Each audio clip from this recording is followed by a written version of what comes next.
Hello, everyone. This is Tim Sullivan of Japan Insight. Hope everyone's doing well and staying in good spirits.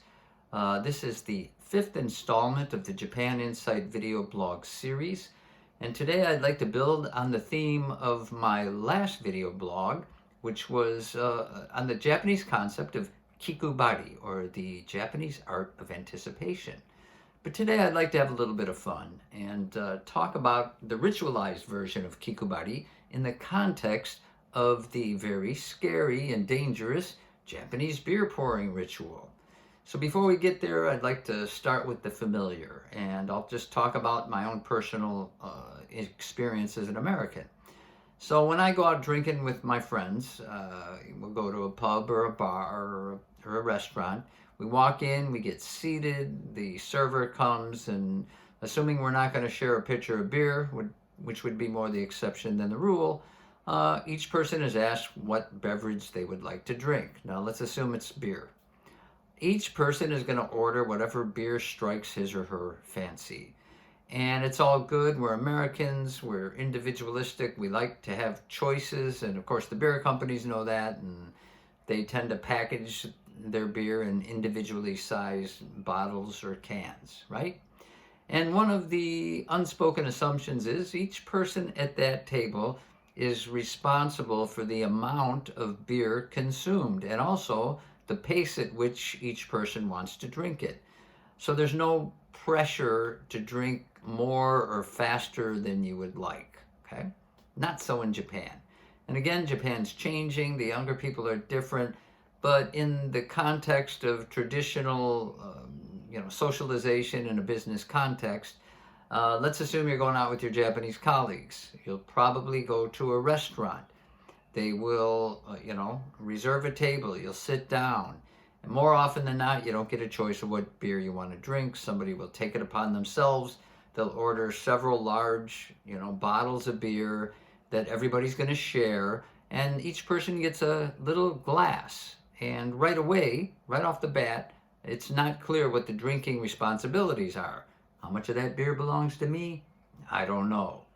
And one of the unspoken rules is you're not allowed to pour your own beer. Oh no, that would be selfish to only think about yourself.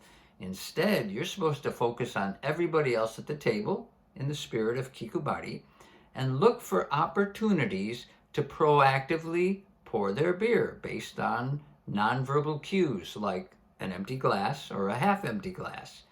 And everyone at the table is in this mindset. So all night, each person at that table is worried about everyone else except themselves, right?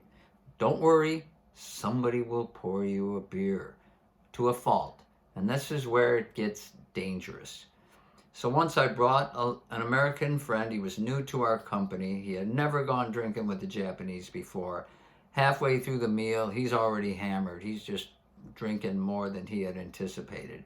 He leans over to me and jokingly says, I think I had 53 half glasses of beer, but I lost count, okay? So what he should have done was, if you want to slow him down a little bit, you keep your glass full. Now, it doesn't always work. Sometimes they encourage you to drink more so they can fill it up again. I had another friend who was a recovering alcoholic, and he didn't want to drink at all. And when he refused the drink, he made the mistake of saying, I'm an alcoholic. And I say that's a mistake because in Japan, many people who just love to drink jokingly call themselves alcoholics. So the Japanese didn't take him seriously, and when he said it, their response was, oh, you're really going to like this, okay?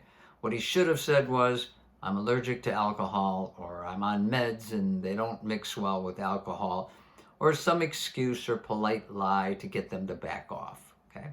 So today's story, the moral is, if you go out drinking with the Japanese, if you don't want to drink, probably not a good idea to tell them you're an alcoholic. If you are, make up some excuse. And if you do want to drink, well, make sure you don't pour your own beer and that you keep an eye on your table mates and proactively pour their beer. Don't worry, they'll pour yours. So that's today's insight. I hope you enjoyed it. If you want more insights about Japan, check out my blog, The Intercultural Twilight Zone. If you're watching on YouTube, I'll leave a link down below. In the meantime, please everybody stay safe, keep your spirits up, and thank you very much for watching.